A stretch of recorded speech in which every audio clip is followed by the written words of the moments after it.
اقرأ وربك الأكرم الذي علم بالقلم علم الإنسان ما لم يعلم. السلام علیکم ورحمۃ اللہ وبرکاتہ. اعوذ باللہ من الشیطان الرجیم. بسم اللہ الرحمن الرحیم. قل یا ایہا الکافرون لا اعبد ما تعبدون ولا انتم عابدون ما اعبد ولا انا عابد ما عبدتم ولا انتم عابدون ما اعبد لکم دینکم ولی دین. صدق اللہ العظیم. جی سورۃ الکافرون پر ہم آتے ہیں جی، اور پہلی آیت ہمارے پاس ہے جی. اس میں جو پہلا لفظ ہمارے پاس آ رہا ہے وہ ہے قل. کاف واو لام اس کا مادہ ہے، اور یہ آتا ہے باب نصرہ سے، اور اس کا مصدر بنتا ہے قولن، اور اس کے معنی ہوتے ہیں بات کرنا، کہنا. اس کے معنی ہوتے ہیں، اردو میں بھی ہم استعمال کرتے ہیں یہ لفظ. تو اس سے یہ ہے فعل امر واحد مذکر حاضر کا. باب نصرہ میں واحد مذکر حاضر کا وزن ہے تفعلو. تفعلو تفعلو میں قاف واو لام ڈالیں کیا بنے گا؟ تقولو. کیا بن جائے گا یہ؟ تقولو. اور تقولو میں اب اگر آپ دیکھیں تو یہاں پر کوئی قاعدہ لگتا ہوا نظر آ رہا ہے جی. کیا ہو رہا ہے کہ واو پہ حرکت ہے، لیکن پیچھے والا اس کا پڑوسی جو ہے وہ بھوکا ہے، اور واو آپ کو پتہ ہے کہ بڑا جانثار قسم کا حرف ہے، تو یہ واو اپنی حرکت پیچھے دے دے گا قاف کو. تو یہ جب کام اس نے کر دیا تو خود واو پہ سکون آ گیا، اور یہ بن گیا تقولو. یہ تو ہو گیا ہمارا صیغہ. اب ہم بناتے ہیں اس سے فعل امر. جب ہم فعل امر بنائیں گے تو کیا کرنا ہوگا جی؟ ہمیں علامت مضارع ہٹائیں گے نا، علامت مضارع ہٹا دیں گے، اور یہاں پہ کیا کر دیں گے؟ سکون لگا دیں گے. جب یہ کام ہم کر لیں گے تو کیا بن جائے گا؟ یہ ہو جائے گا جی قاف اور پیش، اور واو آ جائے گا ساکن، اور لام پہ بھی اب آ گیا ہے سکون. تو یہ کیا بن گیا جی؟ یہ ہو گیا بہت زیادہ قول ہو گیا یہ. تو اتنا قول اچھی بات نہیں، اور ویسے بھی دو ساکن جو ہے وہ ایک ساتھ ہم پڑھ نہیں پاتے ہیں، تب کسی ایک کو قربانی دینی پڑے گی. اور آپ کو پتہ ہی کہ حروف علت اس معاملے میں بہت سخی واقع ہوئے ہیں، لہٰذا یہاں پھر ایک مرتبہ واو اپنی جان قربان کر دیتا ہے تاکہ یہ لفظ جو ہے وہ بچ سکے. تو یہ ہمارا بن گیا قل. تو یہ ہو گیا قل. قل کے معنی کیا ہو جائیں گے فعل امر میں؟ آپ کہہ دیجیے، اور آپ سے مراد یہاں آپ صلی اللہ علیہ وسلم ہے. تو آپ صلی اللہ علیہ وسلم کہہ دیجئے. اب کیا کہہ دیجئے اس میں آپ دیکھ سکتے ہیں کہ آسان صحیح ہے. پہلی آیت میں تو یہ جو یا ہے، بلکہ یہ پورا یا ایوہا جو ہے نا، آپ اس کو سمجھیں کہ یہ حرف ندا ہے. اصل حرف ندا تو ہمارا یا ہے، لیکن آگے ہم جس کو پکار رہے ہیں وہ ال سے شروع ہو رہا ہے. آگے ہم جس کو پکار رہے ہیں وہ ال سے شروع ہو رہا ہے.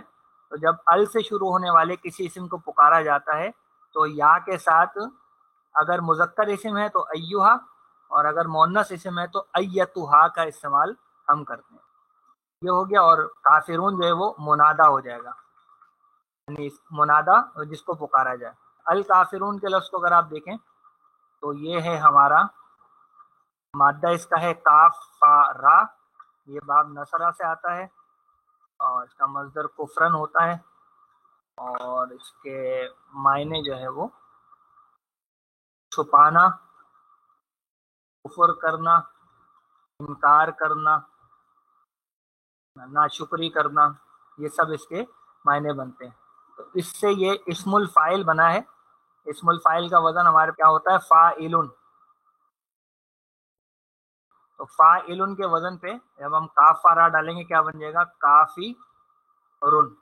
اور کافرن کی گردان جب ہم کریں گے تو جمع مذکر حالت رفع میں یہ آ جائے گا، یہ بنے گا کافرون. اور ال لگا دیں گے تو الکافرون ہو جائے گا. تو جس کو پکارا جاتا ہے وہ عام طور پر معرفہ ہی ہوتا ہے. ٹھیک ہے، ہم پکارتے ہیں وہ عام طور پہ معرفہ ہی ہوا کرتا ہے. تو جمع مذکر رفع میں ہے اور معرفہ میں یہ الکافرون آ گیا. تو ترجمہ کچھ اس کا بن جائے گا اس طرح سے، آپ صلی اللہ علیہ وسلم کہہ دیجئے اے کافرو. اب آپ یہ نوٹ کر لیں کہ یہ جو کل آیا ہے نا، تو جو باقی پوری صورت ہے، یعنی اس کو ہم ہٹا دیں ابھی یہاں سے، تو یہ جو کل آیا ہے نا یہ تو فعل امر ہو گیا. اب یہ جو باقی کی پوری صورت ہے یہ اس کا مقولہ ہے، یعنی آپ کیا کہہ دیجئے، یہ ساری بات جو ہے وہ ان سے کہہ دیجئے. تو یہ جو ساری بات ہے یہ گویا کل کا مفعول بن جائے گی، اور ہم اس کو کہیں گے کہ یہ محلن منصوب ہے، محلن منصوب ہے. ٹھیک ہے، یہ بات ہے اس کے اندر.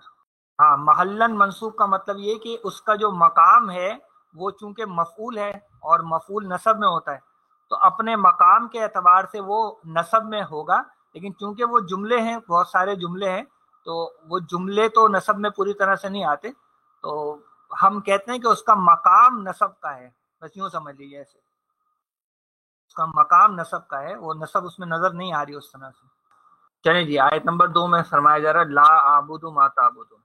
تو لا اعبد میں جو لا ہے یہ ہے لا نافیہ، اور اس کے ساتھ جو ہے ہمارا فعل آیا ہے آبدو کا. آبدو جو ہے تو اس کا مادہ کیا ہے جی، عین با اور دال، اور یہ آتا ہے باب نصرہ سے. اور اس کا مصدر عبادتن، یہ پہلے بھی ہم دیکھ چکے ہیں سورہ قریش میں جو آیت ہے، یعنی عبادت کرنا، بندگی کرنا، پرستش کرنا اور غلامی کرنا، یہ تمام معنی اس کے بنتے ہیں. اور یہ جو آبدو ہے یہ اس میں مضارع کا واحد متکلم کا صیغہ ہے. واحد متکلم کا وزن ہے ہمارے پاس باب نصرہ میں افعلو. افعلو کے وزن پہ عین با دال ڈالیں گے تو سیدھا سیدھا، کیونکہ اس میں کوئی علت نہیں ہے، کوئی گڑبڑ نہیں ہے، اس لیے سیدھا سیدھا ہمارا آبدو بن جائے گا. اور اس کا مطلب ہوگا میں عبادت کرتا ہوں، اور جب لا لگا دیں گے پھر ہو جائے گا میں عبادت نہیں کرتا. اور یہ بھی ہو سکتا ہے، اور اس کا یہ بھی ترجمہ ہو سکتا ہے میں عبادت نہیں کروں گا. لغت کے ماہرین کا ایک گروہ جو ہے وہ یہ کہتا ہے کہ جب مضارع پر لا نافیہ داخل ہوتا ہے تو اس سے مراد مستقبل کی نفی ہی مراد ہوتی ہے، مستقبل کی نفی ہی اس سے مراد ہوتی ہے. یہ ایک گروہ ہے جو کہ ماہرین لغت کا جو یہ رائے رکھتا ہے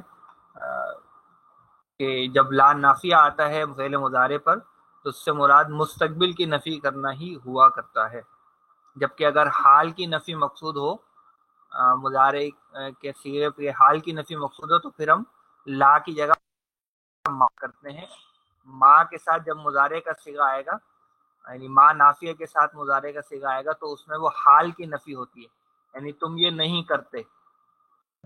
جب لا کے ذریعے سے مضارع کی نفی ہوتی ہے تو اس سے مراد مستقبل کی نفی کی جائے گی، یعنی ان کے نزدیک ترجمہ یہی ہوگا کہ میں عبادت نہیں کروں گا. البتہ یہ بھی ترجمہ ہو سکتا ہے کہ میں عبادت نہیں کرتا. ٹھیک، تو یہ دونوں ترجمے اس کے ممکن ہیں. اگلا ہے جی ما تعبدون. ما اس میں ہمارے پاس موصولہ ہے، اور اس موصولہ کے ساتھ ہمارے پاس تعبدون فعل آ رہا ہے. یہ تعبدون جو ہے وہی عین با دال سے مضارع جمع مذکر حاضر کا صیغہ ہوگا. یہ وزن بنے گا تف آ لو نا تفعلون باب نصرہ سے تفعلون میں بن جائے گا سیدھا سیدھا تابو دونا.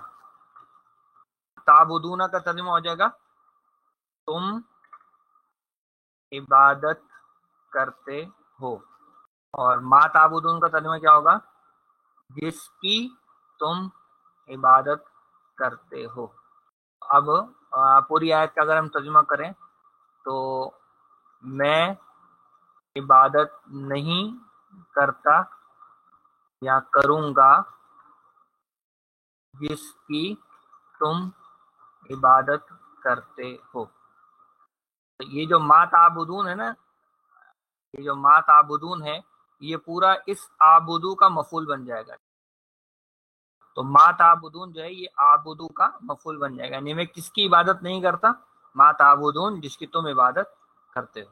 ما تعبدون کو ہم کیا کہیں گے کہ ما تعبدون گویا محلن کیا ہو جائے گا جی؟ منصوب. تو یہ ہو گیا جی اس آیت کا ترجمہ. آگے بڑھتے ہیں جی آیت نمبر 3 پر. واو جو ہے وہ عطف کا ہو گیا جی،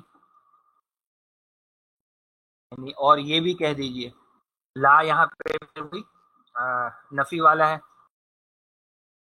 انتم عابدون میں انتم جو ہے وہ ہمارا مبتدا بن جائے گا اور عابدون جو ہے وہ اس کی خبر بن جائے گی. یہ انتم کیا چیز ہے، اس سے واقف ہیں آپ لوگ؟ جی یہ ضمیر ہے. کون سی ضمیر ہے؟ جی ضمیر منفصلہ ہے، بالکل فاصلے سے یہ آ رہی ہے. تو یہ اس میں جمع مذکر ضمیر منفصلہ ہے اور جمع مذکر حاضر کا صیغہ ہے. اس کا عابدون کیا ہے؟ عابدون کے لفظ کو اگر آپ دیکھیں گے تو آپ کو پتہ لگ جائے گا کہ یہ اصل میں ہے اسی سے اسم الفاعل ہے. یہ فاعلن کے وزن پہ، فاعلن کے وزن پہ گا عابدن، اور عابدن کا جو جمع مذکر حالت رفع میں نکرہ میں آئے گا آپ کا عابدون. تو انتم مبتدا عابدون خبر اور لا کے ذریعے سے نفی ہو گئی. پھر ہے ما عابدو. یہ جو ما عابدو ہے نا یہ یوں سمجھ لیجیے کہ اس کو یوں آپ لے یہاں پر لگاؤں میں اگر، تو یہ ما عابدو جو ہے نا اس عابدونا کے لیے مفعول ہو جائے گا. کہ جو اسم الفاعل ہے نا اس کا بھی مفعول آتا ہے، اور آپ کہیں گے اسم الفاعل اپنے مفعول کے ساتھ مل کر پورا پھر یہ خبر بن جائے گا. یعنی انتم مبتدا ہے اور عابدونا ما عابدو یہ پورا یعنی اسم الفاعل اور اپنے مفعول کے ساتھ مل کر یہ پوری خبر بن جائے گا. ٹھیک ہے، اس طرح سے اس کو آپ دیکھیے گا. اچھا ما عابدو میں اب جو ما ہے وہی موصولہ والا ہے اور عابدو ہمارا فعل ہے. عابدو کا فعل ہو چکا ہے. اس کا ترجمہ ہوگا جس کی میں عبادت کرتا ہوں. یہ پوری آیت کا ترجمہ کیا ہو جائے گا؟ اور تم عبادت کرنے والے نہیں ہو اس کی جس کی میں عبادت کرتا ہوں. یہاں اگر اور تم اس کی عبادت نہیں کرنے والے جس کی میں عبادت کرتا ہوں، آپ اس کی کو یہاں لیں اگر وہ بھی بات صحیح ہو جائے گی. اچھا اب یہاں پر ایک عدد بحث ہے اور بتاتا ہوں ابھی آپ کو. تو بحث یہ ہے کہ ما اور من یہ دونوں بیسیکلی یا کون اور جو یعنی دونوں اس میں موصولہ میں بھی استعمال ہوتے ہیں اور دونوں جو ہیں وہ اس میں استفہام کے طور پر بھی استعمال ہوتے ہیں. تو اس میں عمومی قاعدہ یہ ہے کہ من جو ہے وہ استعمال ہوتا ہے عاقل کے لیے. ٹھیک ہے نا، عاقل کے لیے یا کے لیے جاندار کے لیے. اور جو ما ہے وہ استعمال ہوتا ہے غیر عاقل یا غیر جاندار کے لیے. تو یہ ایک عمومی قاعدہ جو ہے نا وہ یہ ہے. تو اب اس میں جو ایک سوال پیدا ہوتا ہے وہ یہ ہے کہ یہ جو کہا گیا کہ ما عابدو، تو ما عابدو اب نبی اکرم صلی اللہ علیہ وسلم سے کروایا گیا. تو یہاں پر سوال یہ اٹھتا ہے کہ یہاں ما آبدو کیوں آ رہا ہے؟ یعنی یہاں تو ہونا چاہیے تھا، کیا ہونا چاہیے تھا؟ من آبدو، کہ آپ تو اللہ کی بات کر رہے ہیں، آپ صلی اللہ علیہ وسلم تو اللہ کی بات کر رہے ہیں، اور اللہ تعالیٰ کے لیے تو من آنا چاہیے، یہاں اللہ تعالیٰ کے لیے تو من آنا چاہیے تھا، یہ ولا انتم عابدون من اعبدو۔ تو اس کے دو طرح سے جوابات ہیں جو دیے گئے ہیں، ٹھیک ہے، اس کے دو طرح سے جواب دیے گئے ہیں، اب دیا گیا ہے جو کہ بڑا رفلی ہے، وہ یہ ہے کہ یہاں صرف لفظی مطابقت ہے، یعنی آیت پچھلی آیت میں کیا آیا تھا، یہاں دیکھیں نا آپ، کہ ما تعبدون سے ما عابد، یہ لفظی مطابقت گئی ہے، یہ لفظی مطابقت رکھی گئی ہے، ما تعبدون اور ما عابدو۔ تو ایک جواب یہ دیا گیا کہ یہاں صرف مطابقت ہے، ورنہ مفہوم وہ من والا ہی ہے، جبکہ دوسری جو رائے ہے وہ یہ ہے کہ جب پوچھا جاتا ہے نا کہ اگر ہم پوچھیں کہ من ہوا، یعنی اگر سوال پوچھے من ہوا، تو اس سے مراد عام طور پر ہوتی ہے کہ وہ کون ہے، یعنی اس کے بارے میں جاننا مقصود ہے، اس کی ذات کے بارے میں، اس کی ذات کے بارے میں، یعنی وہ کون ہے، تو بتاتے ہیں کہ بھئی وہ زید ہے، وہ زبیر ہے، یا وہ کون ہے، ٹھیک ہے۔ لیکن جب پوچھتے ہیں ما ہوا، تو ما ہوا کا مطلب ہوتا ہے وہ کیا ہے، اب کیا ہے کا مطلب ہوتا ہے کہ اس کی صفت کیا ہے، اس کا خاص مقام کیا ہے، یعنی آپ کسی آفس میں آپ جائیں اور پوچھیں کہ من ہوا، تو وہ بتا دیں گے بھئی یہ زبیر صاحب ہیں یا یہ عبداللہ صاحب ہیں، لیکن اگر آپ پوچھیں کہ ما ہوا، تو پھر وہ بتائے گا کہ اس کا عہدہ کیا ہے، منصب اور مقام کیا ہے، ٹھیک ہے۔ تو من ہوا کے ذریعے سے آپ کے لیے کہ ذات کی بات ہو رہی ہوتی ہے، جبکہ ما ہوا کے ذریعے سے صفات کی بات ہوتی ہے، ٹھیک ہے۔ تو یہاں جو ہے جو ما عبدو استعمال کیا گیا ہے، تو اس میں مقصود یہ ہے کہ یعنی جس اللہ کی میں عبادت کرتا ہوں، یعنی جن صفات والے اللہ کی میں عبادت کرتا ہوں، اس کی کرنے والے نہیں ہوں، یعنی اگر یہاں آتا نا من آبدو، کہ جس کی میں عبادت کرتا ہوں، تو جب کس کی ہے، تو اللہ، وہ بھی اللہ کی بندگی تو وہ بھی کچھ نہ کچھ کرتے تھے، باقی کچھ تو مشرکین بھی کیا کرتے تھے، لیکن جب ما آبدو کہا گیا نا، تو پھر اس سے مطلب یہ ہوگا کہ میں اللہ کو جن صفات کے ساتھ مان کر بندگی کر رہا ہوں، یعنی وہ اللہ کے جس کا نہ کوئی بیٹا ہے، نہ جس کا باپ ہے، نہ اس کی بادشاہت میں کوئی شریک ہے، ٹھیک ہے نا، اس کی ذات میں صفات میں کوئی بھی شریک نہیں ہے، ان صفات کے ساتھ میں جس اللہ کی عبادت کرتا ہوں، اس اللہ کی تم عبادت کرنے والے نہیں ہو۔ تو یہ جواب ہے کہ جو دیا گیا ہے، تو دو جوابات ہیں جو یہاں پر دیا گیا، تو یہ ایک تھی اس میں چیز جو میں نے چاہا کہ آپ کو کلیئر ہو جائے۔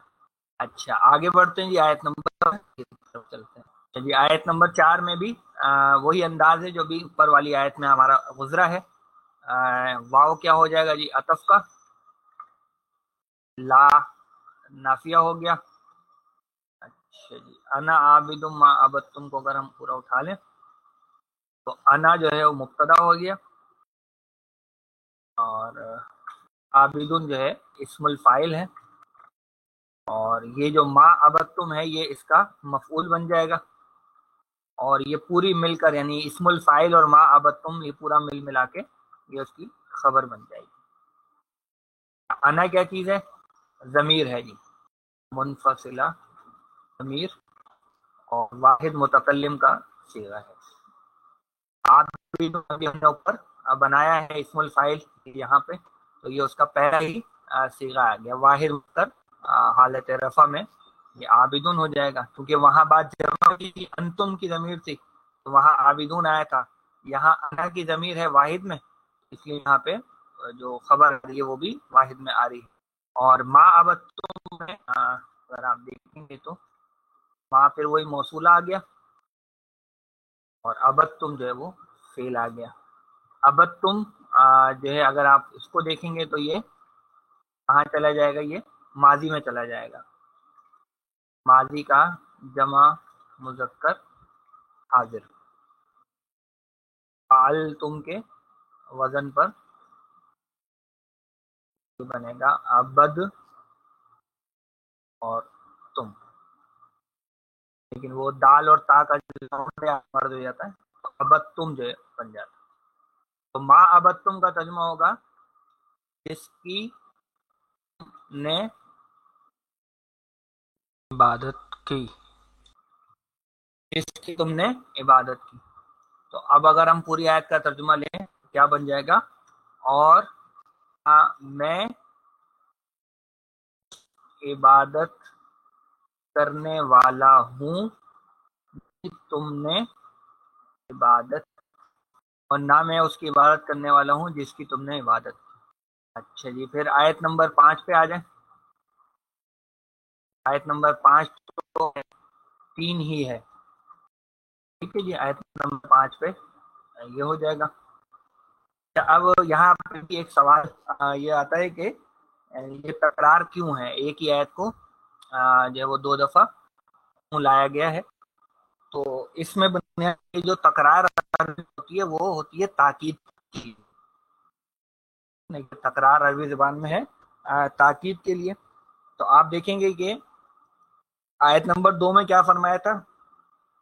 لا اعبد ما تعبدون، لا اعبد ما تعبدون، میں عبادت نہیں کرتے ہیں، میں عبادت نہیں کروں گا ان کی جن کی تم عبادت کرتے ہو. تو اس کی تاکید کے لیے یہ جملہ لایا گیا کہ ولا انتم عابدون ما اعبد. اور پھر آیت نمبر 4 میں فرمایا گیا ولا انا عابد ما عبدتم، اور نہ میں عبادت کرنے والا ہوں اس کی جس کی تم نے عبادت کی. تو اس کی تاکید کے لیے پھر دوبارہ آیت نمبر 3 کو جو ہے وہ لایا گیا. تو یہ تاکید کے لیے تکرار ہے جو عربی زبان میں ہوتی ہے، اشعار کے اندر بھی ہوتی ہے، اور قرآن مجید میں بھی ہے تکرار برائے تاکید جو ہے وہ ہمیں نظر آتی ہے. ٹھیک ہے، تو اس کا ترجمہ ابھی ہم نہیں کر رہے ہیں، ہم آخری آیت پر چلتے ہیں. آیت نمبر 6 پر چلتے ہیں. آیت 6 میں لکم دینکم میں جو لا ہے اصل میں کیا ہے؟ لی ہے یہ، ٹھیک ہے، کیونکہ حرف جار ہے جو ضمیر کے ساتھ جب مل کر آتا ہے تو پھر وہ زبر کی صورت میں آتا ہے. لی حرف جار ہو گیا، اور یہ کم کی ضمیر کیا ہو گئی؟ متصلہ اور مجرورہ ضمیر ہو گئی ہے. اور اس کا صیغہ کیا ہو جائے گا؟ جمع مذکر حاضر. اور پھر جناب دینکم میں جو دین کا لفظ ہے وہ ہمارا بن جائے گا آف، اور ہے وہ اس کا جائے گا مضاف الیہ. اس کو ایک کام ادھر میں دکھاتا ہوں، کو یہاں پہ بھی کر دیتے ہیں. اس میں جو لکم ہے نا، یہ اصل میں ہے خبر مقدم، اور جو دینکم ہے یہ ہے مبتدا مؤخر. کیونکہ لکم جو ہے جار مجرور ہے، اور جار مجرور مبتدا نہیں بن سکتا. ٹھیک ہے، جار مجرور کسی صورت بھی مبتدا نہیں بن سکتا، وہ خبر بن سکتا ہے یا متعلقہ خبر بن سکتا ہے. تو یہاں خبر بن گیا اور خبر پہلے آ گئی، اور دینکم جو ہے وہ مبتدا ہے وہ مؤخر ہو گیا. یعنی نارمل ترکیب یہ ہوتی کہ دینکم لکم، دینکم لکم. تو اس کا ترجمہ کیا ہو جائے گا؟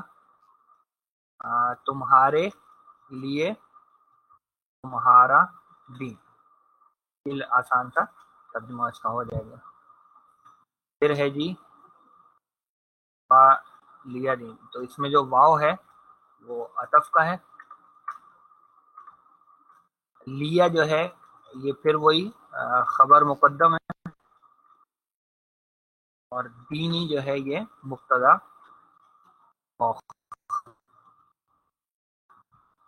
لی ہے، لی حرف جار ہے، اور اس کے ساتھ ہمارے پاس یا کی ضمیر ہے جو کہ متصلہ مجرورہ ہو جائے گی، اور واحد متکلم کی یہ ضمیر بنے گی.